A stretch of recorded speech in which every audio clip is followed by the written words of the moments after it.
Nothing more than a credit card. Really? It was the rapture, you know.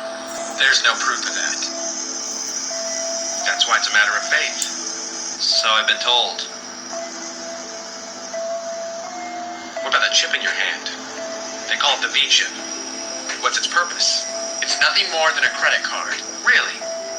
There's nothing about you. Not one piece of information that's not recorded in that chip. You can't buy or sell without it. You can't travel without it. But what else? They call it the B chip. What does the B stand for? Biological.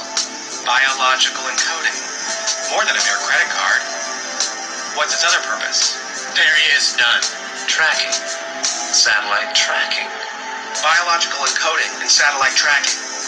Or, as the Global Council of Nations refers to it, the Beast Chip. Why do you think that the Global Enforcement Unit always seems to be one step ahead of you?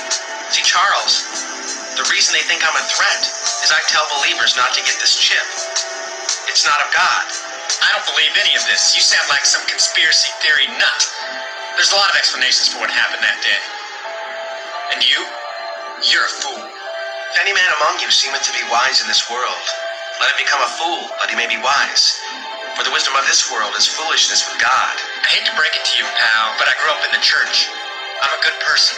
Charles, nobody's perfect. You can't get to heaven or into God's presence by doing good deeds.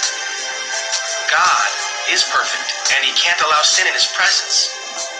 And we, unfortunately, are full of sin.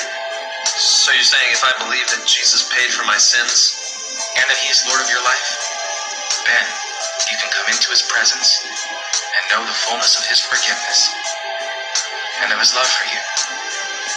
I still think you're a fool. It's purely a personal decision, Charles.